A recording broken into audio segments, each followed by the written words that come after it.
mo gbà tẹ́ bẹ̀rẹ̀ prógámù yìí mo dẹ̀ rí i pé àwọn àáfàá kan wọ́n ti ń jáde ebi wípé ọ̀rọ̀ tí wọ́n ń sọ gan ohun tí ó jọ mọ́ ọ̀rọ̀ tẹ́ ẹ̀ ń sọ gangan kò yàtọ̀ débi pé bàbá mọ́ríkàsì yẹn Lágége yẹn bàbá bíbù yẹn bàbá yẹn ṣe ó ti ní àwọn ọmọ skul tó ti jáde ní ọ̀dọ̀ ẹ̀ tó ti kọ́ ní kéwú tí wọ́n ti brain wash gbogbo ọ̀rọ̀ tí bàbá yẹn wá ń sọ nísìn nígbà tẹ́ bẹ̀rẹ̀ àwọn prógámù yìí àwọn nǹkan tí bàbá yẹn wá ń sọ nísìn wọn bàbá yẹn wà sọ fún àwọn tó kọ́ ní kéwú ńgbà yẹn tó jáde ńbẹ̀ yẹn torí pé nǹkan tó gbé sí wọn lórí náà ni wọ́n sì fi ń kọ́ àwọn ọmọ tó ń kó sílé kéwú nísìn tó fi ń brain wash wọn gbogbo tí bàbá wa sọ nísìn pé òòṣà ló ń bẹ nínú Kaaba ǹjẹ́ ṣé bàbá sọ fún àwọn ọmọ tó kéwú ní mọ́ríkàsì nígbà yẹn ṣé bàbá sọ fún ọmọ tó kéwú ní mọ́ríkàsì pé bámi òòṣà kan ló wà nínú Kaaba mùsùlùmí tá à ń ṣe yìí kọ́ o Kaaba yẹn kọ́ o ẹ ló bàbá mi bàbá mi òòṣà ló wà ń bẹ o òòṣà kan ló wà ń bẹ sí gidi ní wọn Yorùbá nìkan ló ní oríṣàdá ìyọ Yorùbá nìkan ló ní sí gidi ló wà ń bẹ. wọ́n ti kọ́ ẹ̀kan correct wọ́n lẹ́ẹ̀kan kan continue ọ̀rọ̀.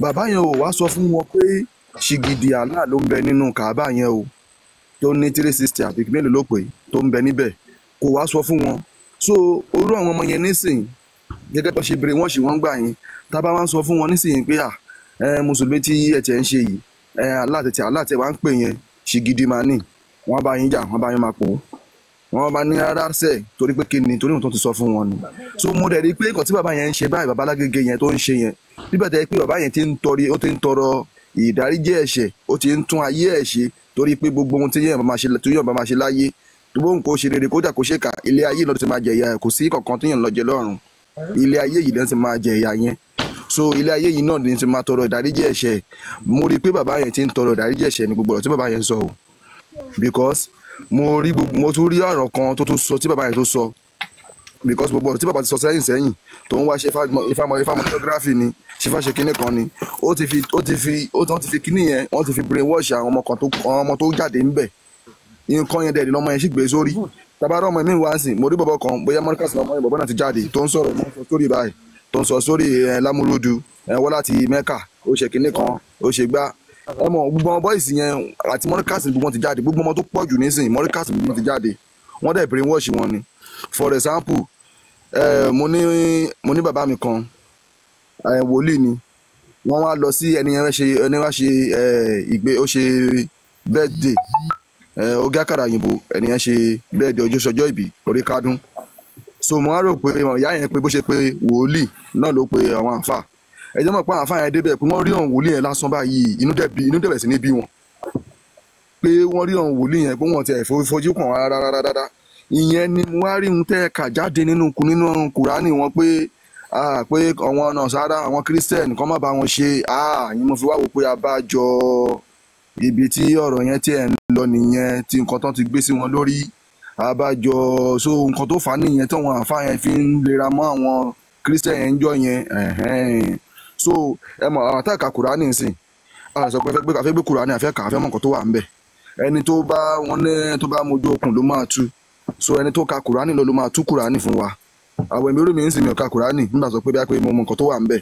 gbogbo àtẹ̀ ń tú fún wa àwọn àfáà yẹn wá ń jáde wọ́n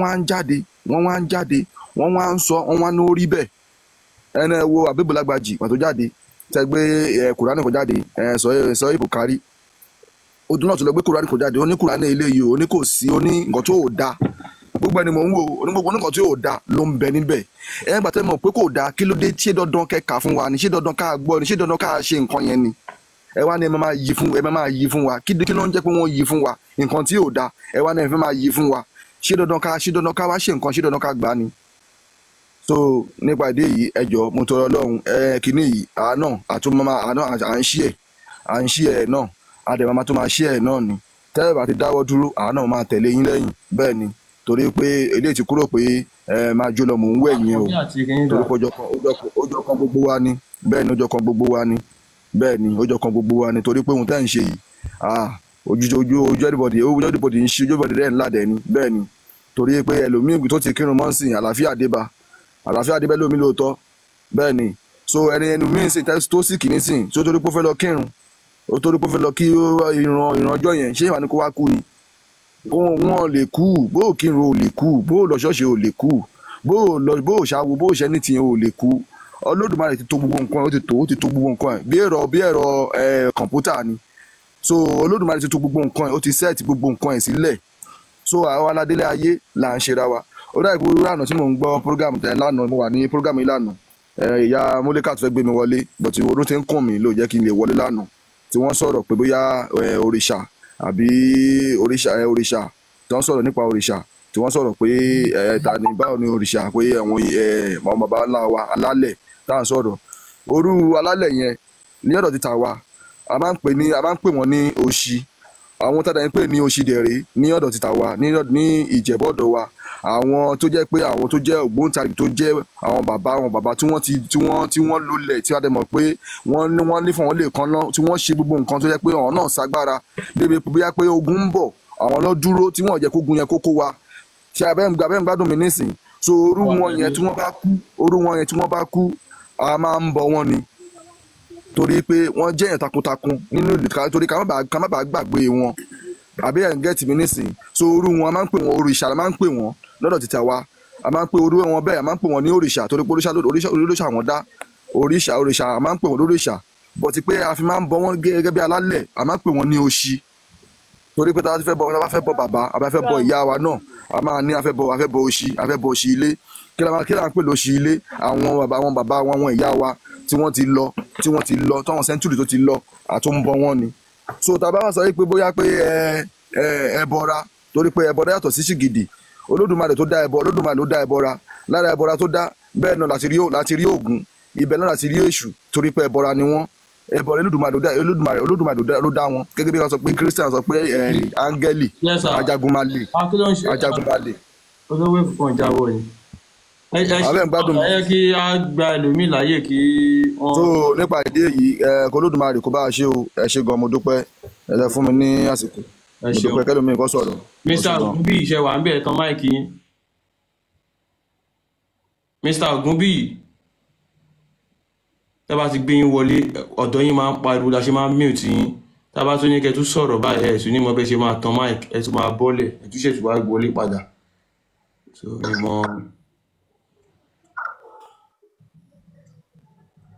MOB.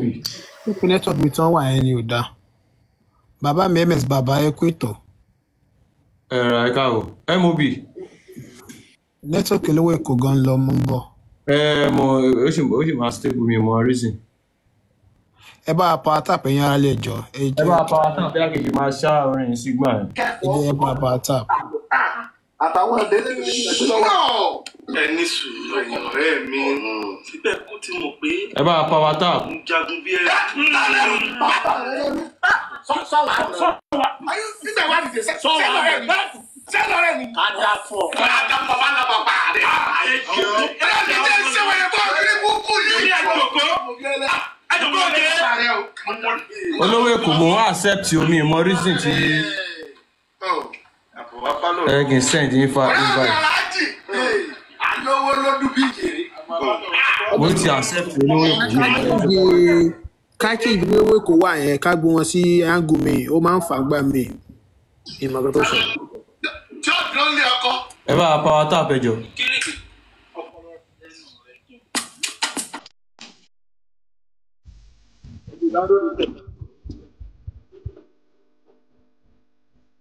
Ẹ ká fọ́lọ̀ ara jọ.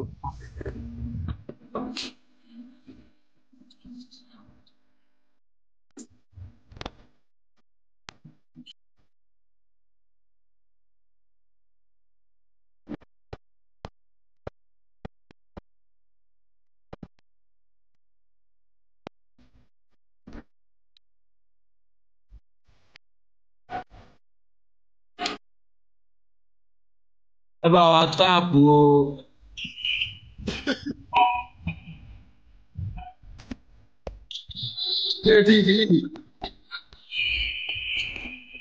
Olówó Èkó bàbá ṣe accept ẹ̀ka fún bàbá rẹ̀.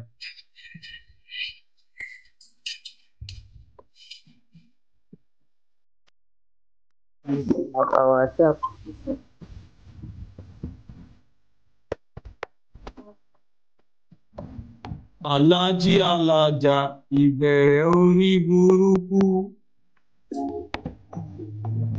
Ayé ló ṣàlàgúsí tó ń borí ajẹ́. Ayé ló ṣe Rashidi. Àwọn owó ọba onískánsán pẹ̀lú mọ́tì ẹ̀. Abilala lẹ́nu. Ayé ayé. Come on, see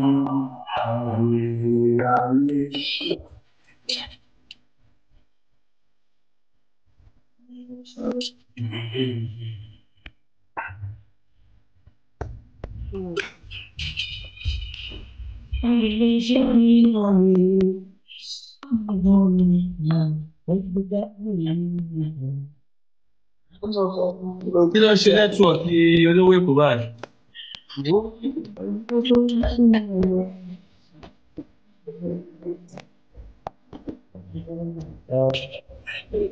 Olówó èkó ẹ check network yìí rẹ̀. Ayé ayé.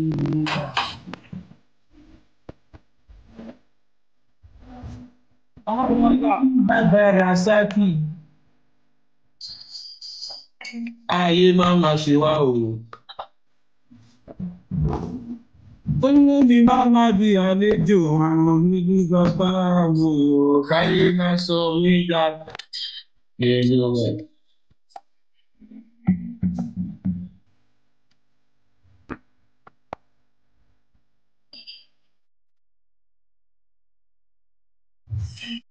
Sùúrù ẹ̀yin tẹ́ bá ń jàlàjì ayé ló ń ṣe yín o. Torí táyé ò bá ṣe èèyàn ní máa jẹ́ àlejò, kò ní máa jẹ́ ààrẹ nínú ìlú ẹ̀ kí ẹ máa tún jẹ́ ààrẹ. Wọ́n fi èdè lásán wọ́n fi manipulate yín. Lóòótọ́ nínú àyà Quran tí ó ti sọ pé àwọn mùsùlùmí illiterate ni wọ́n, lóòótọ́ illiterate ni wọ́n, kò sí rọ́ńbẹ́ lóòótọ́. Because tí wọn bá kí ń ṣe illiterate ni wọn bá tiẹ̀ ti gbìyànjú pé òkè nǹkan tá a ti ń ká yẹ ká tiẹ̀ máa jẹ ìtumọ̀ kínní ìwò nǹkan kan àjẹ tí ń ràn yín lọ́wọ́ báyìí a tún bá yín tú àwọn Quran ní àbá yín gbé jáde ní kọ̀ọ̀kan instead kẹ́ ẹ máa dúpẹ́ lọ́wọ́ wa ìpìlẹ̀ tún gbé ran yín iṣẹ́ ẹ̀kan bẹ́ẹ̀ gbé ìpìlẹ̀ dẹ̀ ṣẹ́ ń sìn pé wúrẹ́ bá fojú ẹ̀yìn lẹ lè pé yín kò sí pé tẹ́ fẹ́ ṣẹ́ kò lè ràn wá kò sí nǹkan tẹ́ fẹ́ ṣe ẹ̀kan dààmú ra yín ni torá Allah àti Muhammad wọn useless wọn lè ṣe nǹkan kan. Ìyá wa MD ẹ káàbọ̀ jàre. Mo kí gbogbo ilé ẹ kú wájú. Ẹ káàbọ̀. Àwọn pípù yẹn mi mọ nǹkan tó ń ṣe wọ́n. Àwọn Fúlàní yẹn mi mọ̀ bóyá rí fídíò tó ń trend ní Ìkẹjà airport lónìí. Ara àwọn Arábù yẹn tó wá àwọn Fúlàní wọn pọ̀ tó jẹ́ wípé tán lọ welcome ẹ̀tọ́ blọ́ọ̀kì gbogbo Ìkẹjà yẹn tó bá máa wò pé ìgbà tí iṣẹ́ àwọn èèyàn wa mélòó ló ń lọ síbẹ̀ yẹn tó ń ṣe báyẹn fún ṣé kí ni ìtumọ̀ gbogbo wa dáadáa òṣì yẹn àwọn ọmọ Fúlàní yẹn dẹ̀ ni because gbogbo àwọn tó wà ń bẹ̀ mi rò pé ọmọ Yorùbá kan lè ráyè láti lọ máa welcome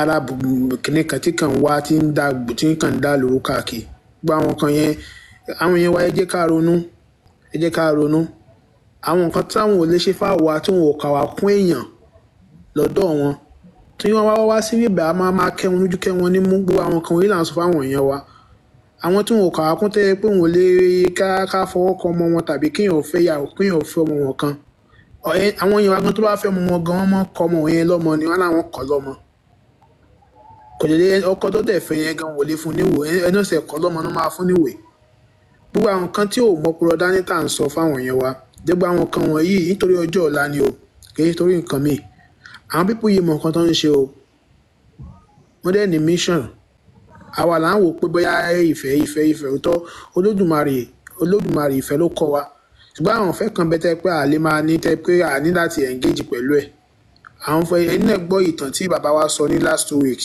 pẹ̀lú àwọn Fúlàní pẹ̀lú ìran Yorùbá gbogbo adẹ̀tí rí àti gbọ́ adẹ̀túndẹ̀ tó ń ṣe dẹ̀dí sìn ebe ẹni wọ́n ṣe ń pa àwọn bàbá wa sọ́nà oko tó ń pa àwọn ìyá wa sọ́nà oko adẹ̀tẹ̀ tó ń bá àwọn kinní yìí ṣe jẹ́nà àwọn ìyá wa tó wà nílé náà ẹ jọ ẹ bá fẹ́ lọ́kọ ẹ mọ ìdílé tẹ́ ti fẹ́ ní ọkọ ẹ mọ bí tẹ́ ti fẹ́ níyàwó ẹ bá ti béèrè ẹ kó béèrè náà ọmọ ìlú wo ni ẹ, ọmọ ilé wo ni ẹ, ọmọ agboolé wo ni ẹ.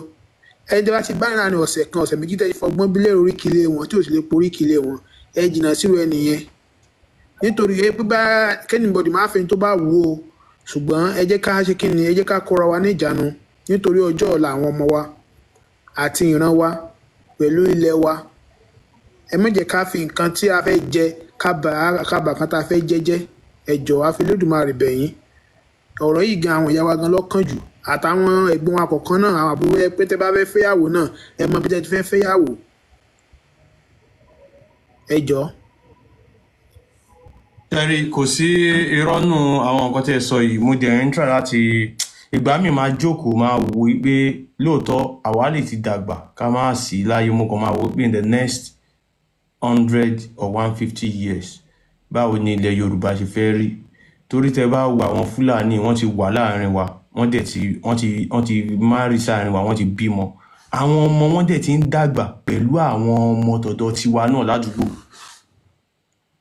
so tó bá wá di ọ̀la ń sìn rú àwọn ọmọ yẹn wọ́n á máa claim pé ọmọ ọbẹ̀ yẹn ni wọ́n torí pé orúkọ tí wọ́n ń jẹ́ wọn ò jẹ́ orúkọ Yorùbá orúkọ mùsùlùmí náà ń jẹ́ torí ẹ̀ mo ṣe ń try láti jẹ́ káwọn èèyàn mọ̀ pé Islam yìí gangan ni tool wọn tó ń lò tó fẹ́ fi gbalẹ̀ tó fẹ́ fi capture everywhere wọ́n sọ pé àwọn làwọn ní gbogbo Nàìjíríà pé Allah ló fún àwọn ní ilẹ̀ yẹn because they have no ancestral land kò hàn nílẹ̀ ibi tán bá ti lọ ibi tán bá ti dé náà ni wọ́n máa dúró sí so wọ́n sọ pé Allah ti fún àwọn nílẹ̀ àwọn ọmọ wọn tó bá dẹ̀ ń dàgbà torí àyè sọ pé ẹ má máa sọ orúkọ àwọn àràbù torí Fúlàní ò lè bá yín ṣe ẹ̀sìn méjì kọjá Islam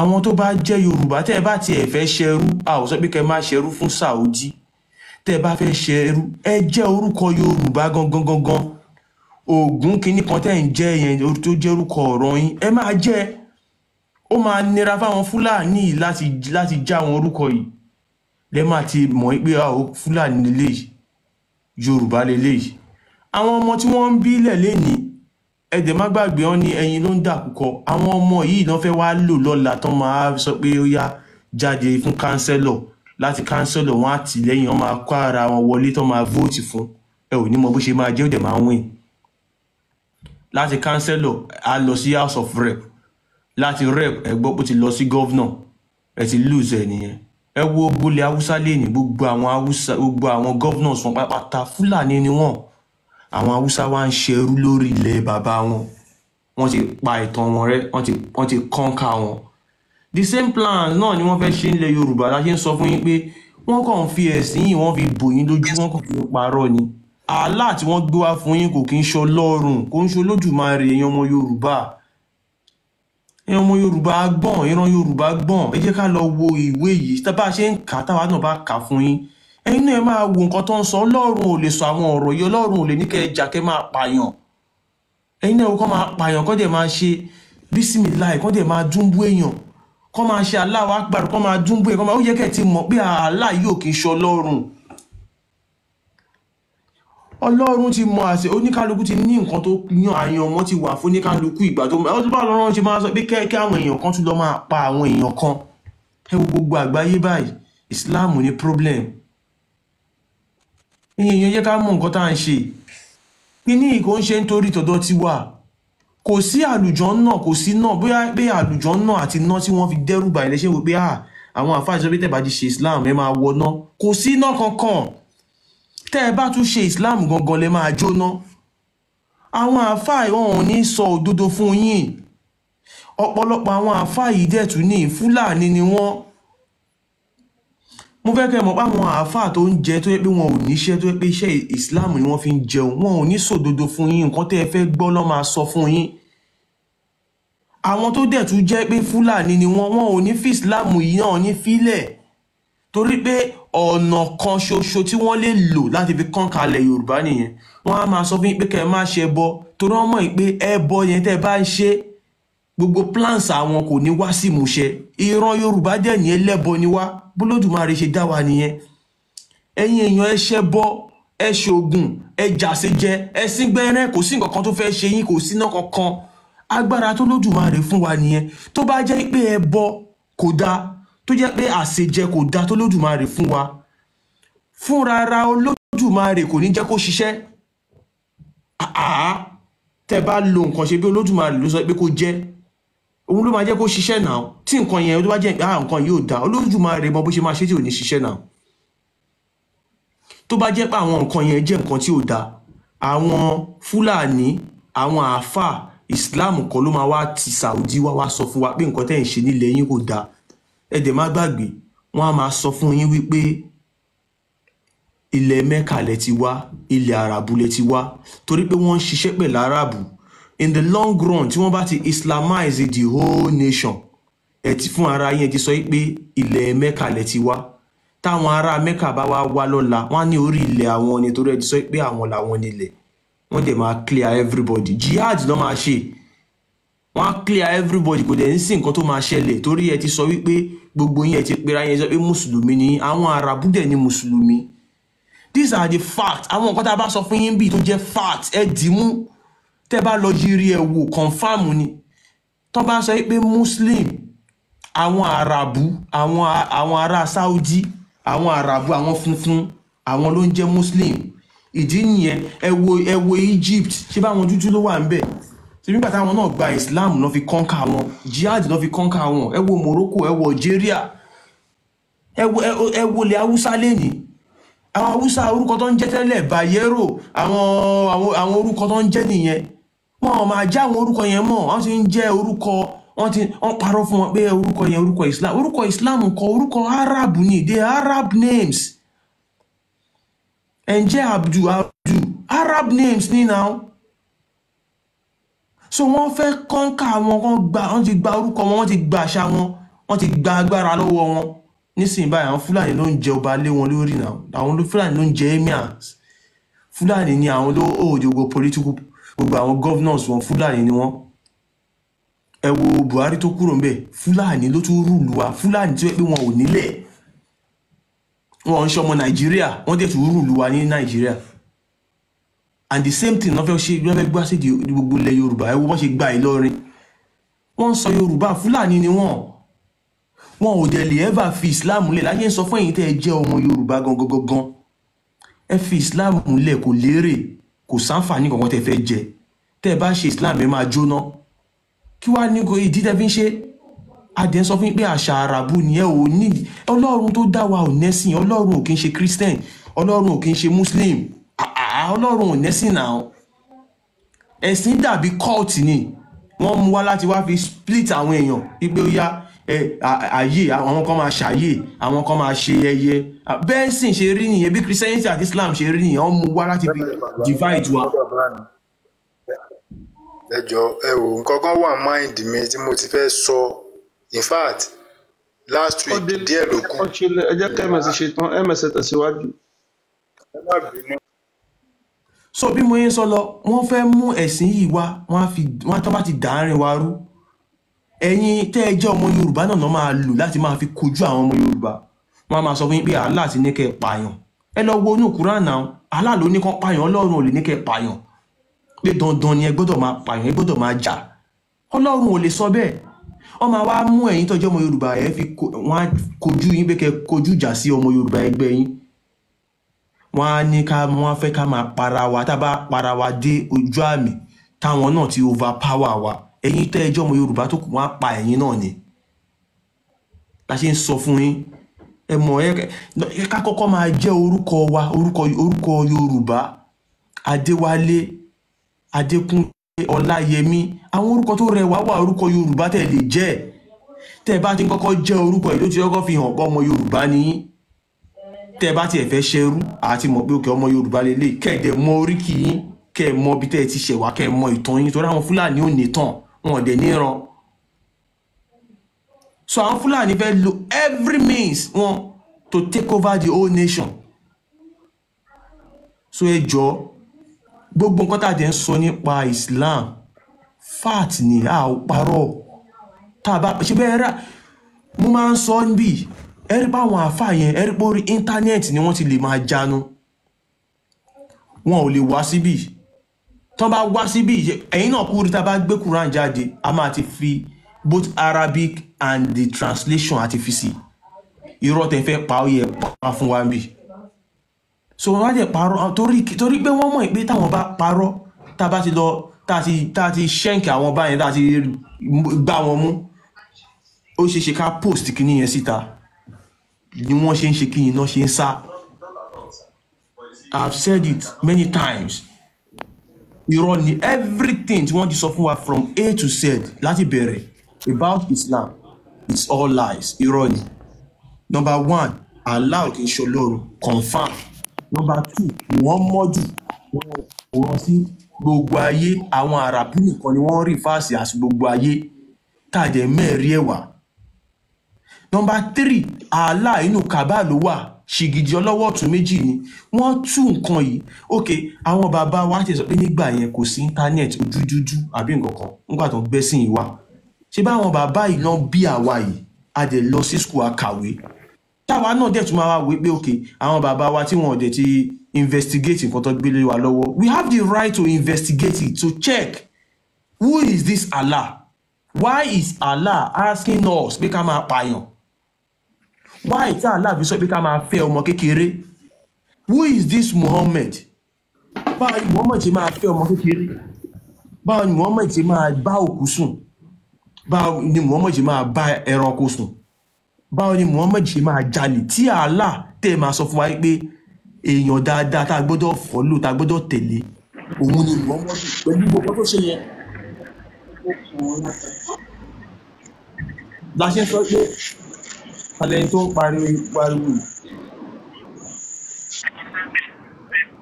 La ṣe ń sọ pé ẹ jẹ́ ká kọ́kọ́ lọ ẹ mọ ẹni tó jẹ́ Allah jẹ́. Ọ̀tọ̀ ni Allah, ọ̀tọ̀ ni Ọlọ́run Olódùmarè, àti mọ Ọlọ́run Olódùmarè ká Allah tó dé. So Allah yàtọ̀ sí Olódùmarè. So mo sọ yìí mo dúró Mr. MOB kí lẹ fẹ́ sọ, ẹ gbóhùn sókè. Bàbá mi ẹ ṣé gan. Ẹ wò yípa mo kàn fẹ́ emphasize lórí ọ̀rọ̀ orúkọ tẹ́ sọ yẹn gangan ni. Mo kàn notice kí n kàn cut it short. Mo notice lẹ́jọ́ mẹ́ta pé bí like 2 mosque ládùúgbò mi tí mo máa ń sábà gbọ́ tán bá ti ń pèrun. Then last 2 jìmá tí wọ́n mo notice pé wọ́n sábà ń tẹnu mọ́ mẹ́sẹ̀gì pé bí wọ́n fẹ́ máa shame àwọn parent pé kán máa sọ àwọn ọmọ wọn ní orúkọ Arab orúkọ Islam ṣá lọ́rọ̀ kan. So bẹ́ẹ̀ àfáà yẹn tí mo kọ́kọ́ gbọ́ first time tó sọ ó ṣà ń sọ bíi pé why is ẹ̀ ń tijú tẹ́ ń ṣe orúkọ kíní yín ló yẹ káwọn ọmọ yín máa jẹ́ orúkọ ẹ̀sìn yín orúkọ. So mo wá dé àdúgbò míì lénìí which is Mọ́kọ́lá nínú side omi tó mo tún gbọ́ sẹ́yìn. So mo wá bẹ́ẹ̀ wá sọ yìí mo wá pick pé ṣé kìí ṣe pé deliberately nǹkan tí wọ́n ń preach sí nìyẹn gan láwọn pé káwọn so kán máa change orúkọ kán máa so wà very important gan láti put it out ṣe mọ̀ whichever way téèyàn bá lè fi ṣe láti enlighten àwọn èèyàn pé kán má jẹ́ kí àwọn àfáà convince wọn láti change orúkọ àwọn ọmọ wọn láti máa sọ àwọn ọmọ wọn ní Arabic name o. Because ó dàbí pé tẹ́túbí sọ́nsìn ó dàbí pé that is the major strategy gan báyìí low key strategy tó ń fẹ́ lò báyìí tó ń lò lọ́wọ́lọ́wọ́ báyìí bí general message tí wọ́n ń sọ káàkiri àwọn mosque yẹn sìn fáwọn èèyàn. So nǹkan tí mo kàn ní kí n sọ nìyẹn. Dẹ̀ mo wá fẹ́ béèrè pé ṣé èèyàn lè máa bọ́n máa ń show bí àwọn tó máa ń fi projector show movie àwọn movie Jesus Christ nǹkan tá a máa ń wò ń gbà yẹn ṣé èèyàn lè máa show àwọn nǹkan tá a máa ń ṣe program yìí àwọn Quran verses nǹkan irú live video yìí ọ àwọn post tẹ́ bá ṣe ṣé èèyàn lè máa show ẹ̀ bí àwọn movie yẹn ní àdúgbò ṣé ó máa cause violence ni àbí mo kàn fẹ́ béèrè ni ṣe mọ̀ kókàn tún fi ṣe mọ̀ mo rí i pé àwọn èèyàn need láti mọ̀ most people mọ̀ nǹkan kan rárá wọ́n kàn kó àwọn ọmọ wọn lọ lè kéwù ní wọ́n mọ̀ anything.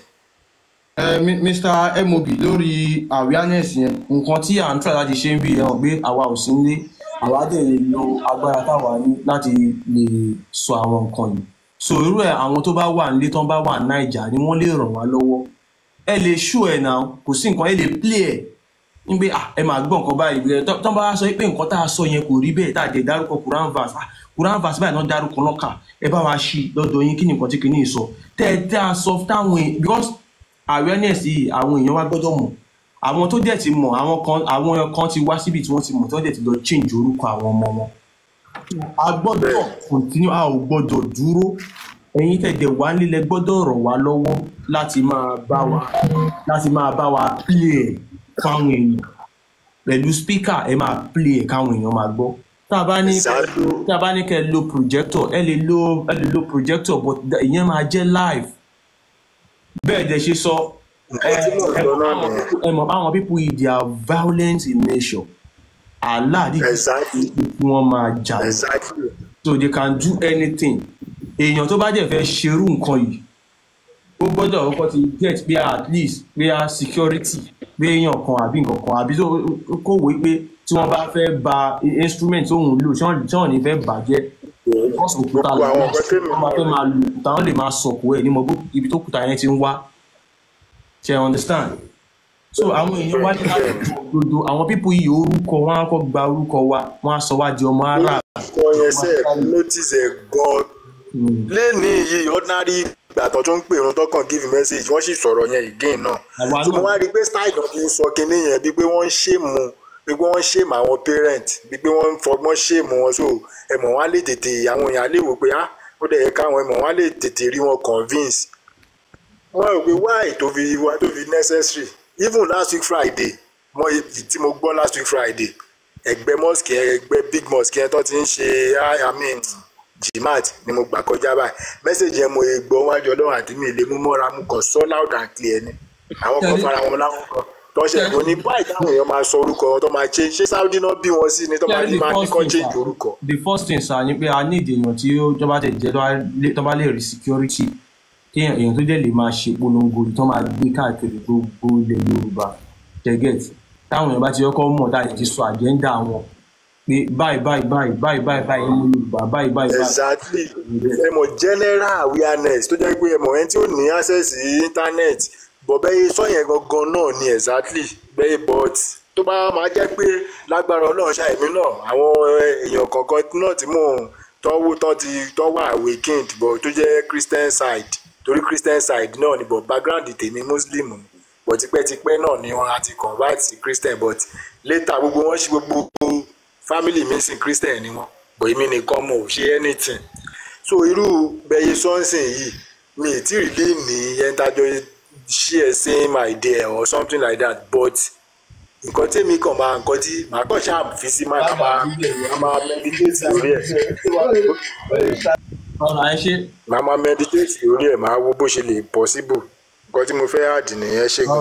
ẹ bá ṣe jẹ́ káwa náà gbọ́dọ̀ pé àwọn program náà lè máa play ó wà ní TikTok ẹ bá wọ orí page. òun náà ni ẹ mọ̀ pé òun ló ní proof tó jẹ́ pé nǹkan tí mo dúró lọ sí projector yẹn gan nìyẹn pé tó bá ń rí báyìí tó bá ń rí ẹlòmíì gan tó bá ń wù báyìí tó mọ kéwù gan tí ò ń ṣe àfa àwọn èèyàn ó lè mú research àwọn àfa yẹn náà wá rí so èmi kàn wò pé ìyẹn ó máa go a long way. alright ẹ ṣé gan sir ẹ ṣé Mr. Ọlọ́run á ràn wá lọ́wọ́. alright sir èèyàn kan ń tan mic mi ìmọ̀ ẹjẹ́ àbẹ̀ ẹni fẹ́ sọ̀rọ̀ Mr.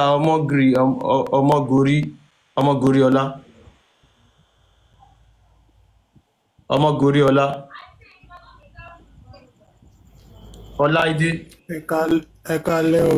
alright ẹ kálẹ́ kó ètò in fact mo really wà impressed gan pẹ̀lú program yìí mo ti máa ń wò for a very long time but mo ní opportunity láti lè contribute sí báyìí in fact mo wo fídíò kan lálẹ́ táwọn ẹnìkan post tí a lot of people mo rí wọn on the street tí wọ́n try láti enlighten àwọn èèyàn pé Èṣù is not a Satan no and is not a devil and if you see crowd so mo really wà impressed èmi tẹ́ ń rí èmi bí ẹnìkan yìí I was born and brought up in an Islamic way and I was born in the north in Obimisi so everything about them ni mo mọ̀ both Islam and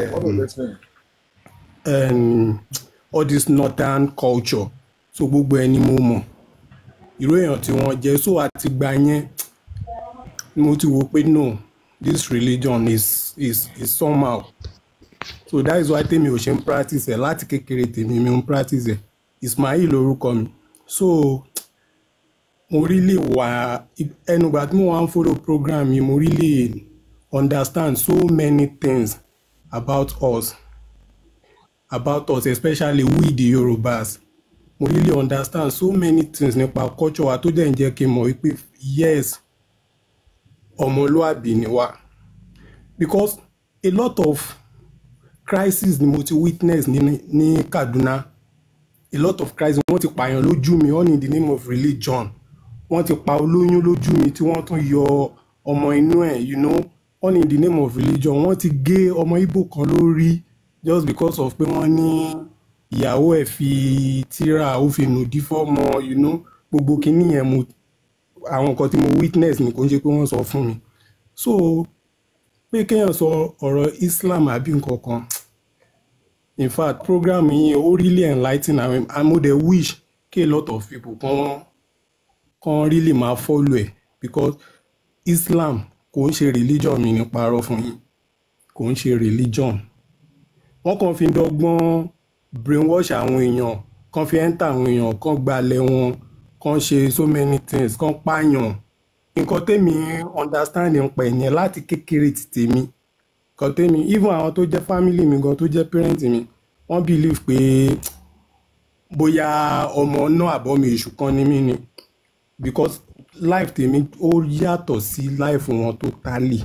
But ìgbà tí mo wá ń gbọ́ program mi mo wá really understand a lot of things ní sè pé so mi ò ṣe mistake láti yà kúrò nípa religion yìí, mi ò ṣe mistake. Even mo ìwà yìí mo ń sọ fún yín mo ti change orúkọ mi, mo ti yọ that Islamic kìíní mo ti change ẹ̀ kúrò ní orúkọ mi. So mo really appreciate the program yìí gan, inú mi dẹ̀ ń dùn.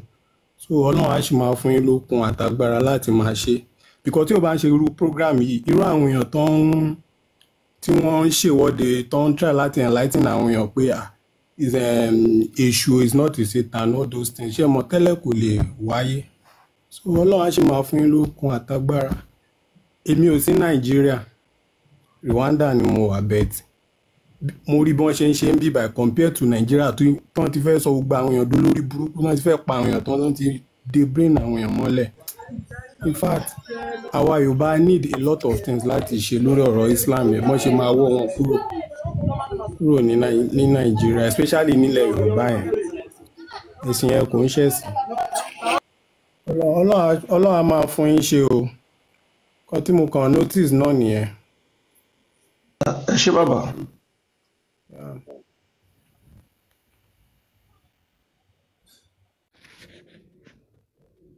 Tabalẹ̀ tó ti fẹ́ bá wa sọ̀rọ̀ ká tó bẹ̀rẹ̀ ètò.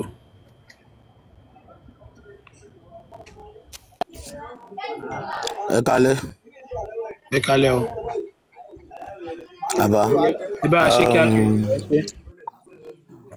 Ok, Ọmọgórí Ọlá ló ń sọ̀rọ̀ láti Ìkòròdú. Mo rò pé mo ti wà lórí ètò yìí rí lẹ́ẹ̀kan ṣoṣo nínú last week, and nǹkan tí mo kàn fẹ́ sọ ò pọ̀ púpọ̀, pé mo kàn fẹ́ dúpẹ́ lọ́wọ́ àwọn tó dá ètò yìí sílẹ̀ torí iṣẹ́ tó bá sọ fún mi pé ọdún 4-5 sígbà táwa yìí irú nǹkan báyìí lè máa ṣẹlẹ̀ nílẹ̀ Yorùbá máa jiyàn, nítorí tí irú nǹkan báyìí ò bá tètè ṣẹlẹ̀ Ọlọ́run máa yẹ kí àwọn pípé ìkọkú gbogbo wa pátápátá lẹ́rú, títorí àwọn kan ò tiẹ̀ fẹ́ bìlífù pé nǹkan kan wà tó ń jẹ́ ìṣẹ̀ṣe.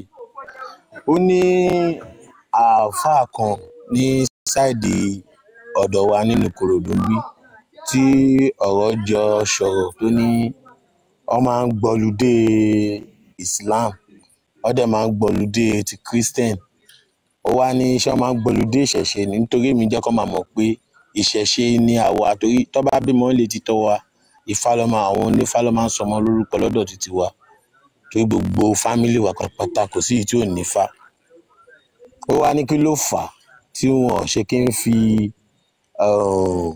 ṣe kí ń fún àwọn ìṣẹ̀ṣe ní ọlùdé, ìyẹn ti wọ́ wá láti ilẹ̀.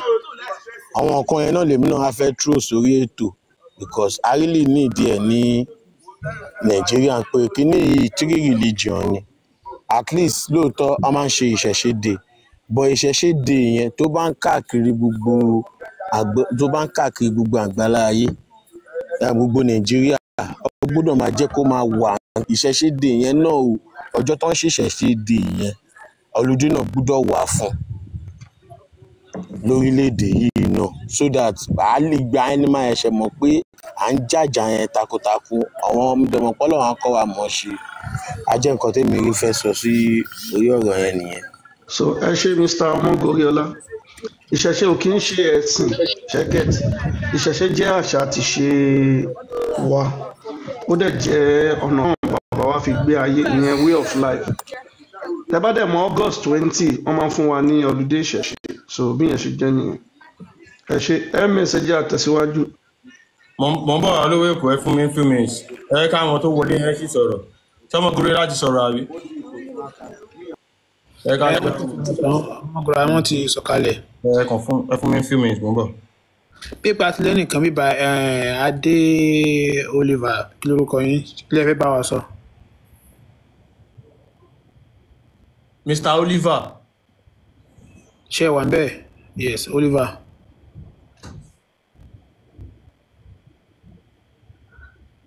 Oliver ẹ mútu ẹ mútu kẹ tó bá ok ẹ sọ̀rọ̀ báyẹn.